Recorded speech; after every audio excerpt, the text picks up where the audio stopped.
Hey everybody, 598. Here we go. Yarp. Here we go.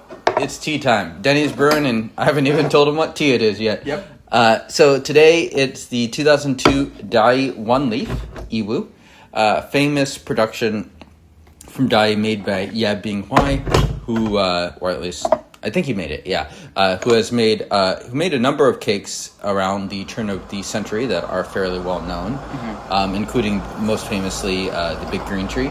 Okay. Which we may or may not be happening in a couple episodes. So this is the One Leaf. And why is it called One Leaf? Because it's got a big old leaf on its wrapper. It comes in relatively big cakes. I think 500 gram, 400 gram cakes. They're under the Menghai TF factory label. So we will get into this tea. I'm noticing a really strong vanilla character from that initially. Yeah. So this one was kindly sent to me by Alex over at Taiwan Tea Odyssey, but I drank his whole sample, so I got another sample of it from a vendor in Shenzhen. Cool, nice. Yeah. And shout out to Alex, and check out his blog. Yeah. Getting you your proper lid. Thank you. Yeah. So, smells great. Yeah.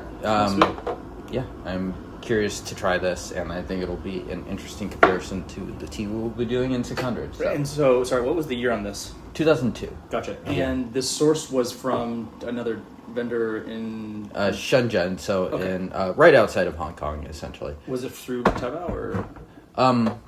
Not technically Taobao, but basically, yeah. Gotcha. Okay. Yeah, Taobao adjacent.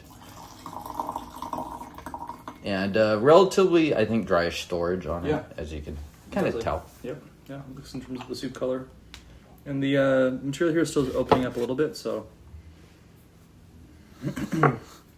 We'll expect these first two, I think, specifically, to be a little bit weaker overall.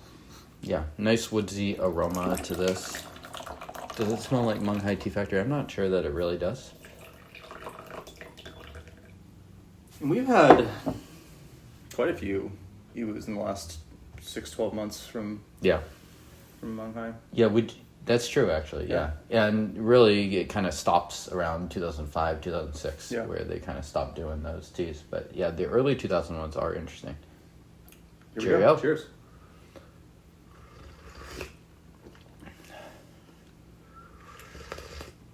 Like to start. Yeah, very light, kind of watery. Here, are you? Yeah, I think this will take a second to open up. Right. And just even sitting here with you folks who are maybe newer to drinking pu'er tea, just sitting here, the leaves are going to be soaking up some of that water and residual heat and opening up. So this will be, even just hanging out 5 minutes between steeps will be a stronger steep than hanging out 2 minutes. Yep. And you can tell that even though that steep was very short, the color is starting to saturate a bit more. Definitely. And just in terms of the material itself, looks like factory tea to me, and pretty chopped up. Yeah. So Denny, now that you've had your app for a while, you bought a bunch of pu'er last year. Would you say that you're still mostly a factory head, or are you kind of a mix? I think I still definitely still more factory tea. Sure. But I am drinking more of the boutique that I have bought. How? How specifically.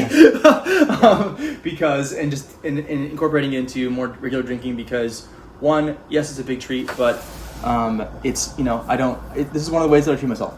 I can afford to do this and it be sensible and reasonable. And two, not to be all morbid, but life is short. You never know what the hell is going to happen to you or your family and stuff. And so drink the good tea. Seriously, you never know. And maybe I get in a car accident and my taste buds are ruined, and that's the only thing that's affected. that's what you're worried about. Doctor, can you replace my arm has fallen off. Tell me about my taste buds. Can you replace my taste buds? Can you graft something back onto it? Taste bud replacement. The only way we were able to do it is by grafting your butt hair onto your mouth. Anyway, sorry. Jesus. Whatever, it's TV. They know. Dai One Leaf. Here we go. Oh boy. Picking up. A little bit of kind of a light fruit taste to this, but still pretty light, I'd say, overall. Yeah, I agree. The wood to me is what reminds me the most of Dai on this. Yeah.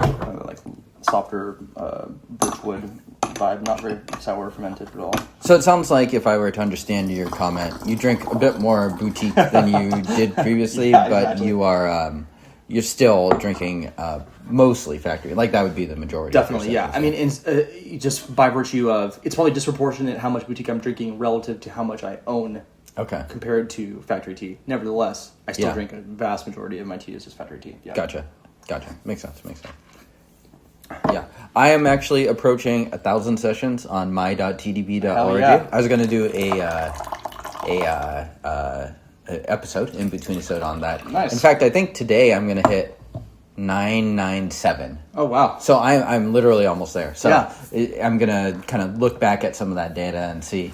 But I think suspect I'm similar, where it's something like 80% raw pour, Yeah. 10% ripe, and 10% everything else. Yeah. And of that, raw dye is easily my most consumed. And boutique makes a minority, but a significant chunk. In terms of, because you don't record your morning ripe sessions, right? I don't, yeah. Which So- would skew it more right. even that way, too. Right, yeah. By volume of tea grams drank, Yeah, the ripe it's might a be lot a of little ripe, higher. yeah. Cheers. Cheers.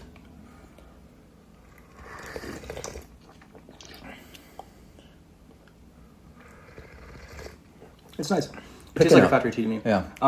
It's nice texture now, sweet. Trying to understand the sugar on this a little bit. The thing that tastes Yiwu-ish the most to me, at least how we understand Yiwu, and it's interesting because Dai Yiwu is kind of it's a mishmash of what we expect in terms of Yiwu, is it has a nice kind of the aftertaste that lingers at kind of the back of the palate and the throat. That, to me, feels kind of the little tip-off that it might be Yiwu. Could I pick that up on a blind? Not sure, but so far from what we've had. Yeah, totally. I think for me, the thing that I think is most remarkable that screams Yiwu to me is just the kind of saccharine sweet character of this. Sure. Sometimes certain teas will have a smoky sweet or a green sweet. This just has kind of that sugarcane sweetness to it. Does it remind you at all of the 06 Zhongsha Yiwu? Because that's kind of like your cheapish. I assume that's factory-ish. It is more than this. That one's like more. It's weaker though, right? Yeah, I'd say that this one is. A little bit cleaner and, well, we're not into the depths of it yet, and this is looking a little bit darker. But I feel like that one actually has a bit more of a wood character to it than this one does. Yeah. But again, we're kind of getting into it, so hard to say. Yeah. We'll find out. Nose on this is really, really lovely. Maybe a little hint of like some fruit that you're mentioning, like raspberries or something like that. Yeah. It's like 75% wood and like 25%. Yeah. I'd say. To set expectations for someone who's not used to these teas, definitely. How much Menghai Tea Factory DNA do you see in something like this, or does it not cross you as very Menghai Tea Factory? Again, for me, the thing that I would pinpoint would be that kind of like birchwood, sandalwood character of the wood on this would be the kind of the main thing. Otherwise, I'd have a hard time. I'd be able to say it's not Oolong. But I don't. Yeah, just being honest with myself about it, I'm not sure I'd be like, oh wow, it's really obviously Dai, it's obviously Yiwu. I think for me, it's it's sweet. I can tell that the age feels about right. Nothing intense, sour. The fermentation has definitely happened. Completely green, none of that really. Not even hay. I think we're deeply into the wood character at this point. So could I say Dai specifically? Probably not. Yeah. Factory, yes. Dye, no. Yeah. Yeah. Nice body. But the thing that I note on this is that it's really slow to warm up. Like like this took I think a little bit longer to warm up than than most other teas. Menghai Tea Factory as well as certainly boutiques. Boutiques I think open up faster in general, probably because of generally lighter rolling for a lot of them. Right. But, I was gonna say. But I think this one does really have that, factory type processing. It feels so. I think it's a little bit slower to extract here. Yeah, and just the trunks as well. Still kind of maintaining their shape a little bit. I'm not gonna get my paws in there too much, but it was the actual the material. Was it hard compressed when you? I'd say it's pretty typical of its period. Yeah. Certainly, decently compressed if you're used to like boutique white tea cakes or something. Yeah, for sure. But in factory tea, do you feel like default compression changed to be a little bit heavier with that die you switch in 05, 06?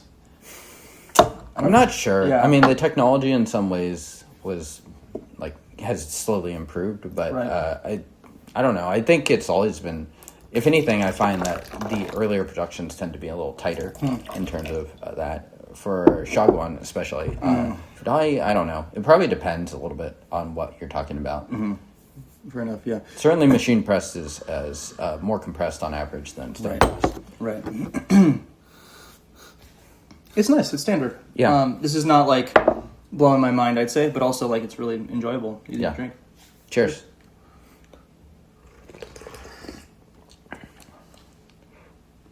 I love the texture on this.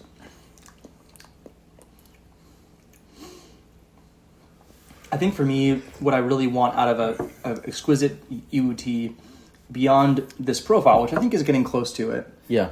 is that body feel. It's like kind of like deeper. I feel like I'm kind of only at the neck up on this tea. No, I think that's right. Yeah. I mean, I think the BN Hao cakes you have are probably going to supply that a bit more. Yeah. So maybe we'll call it here. I'm not sure. I think we have the next tea is going to be insanely good. So we'll Let's hope so. Yeah, and we'll be sipping and talking a little bit on the next episode. So thanks again, Alex. Alex, by the way, on Instagram, I think. Taiwan Tea Odyssey. Taiwan Tea Odyssey. Alex, by the way, on Instagram. Yep. And thank you again, homie. Thank you to all the people who are subscribed and watching. If you're not subscribed, I don't thank you. I'm going to thank you when you do subscribe. Hit the subscribe button. And then thank you very much, sir. And then thank you. Wu-Tang. Wu-Tang.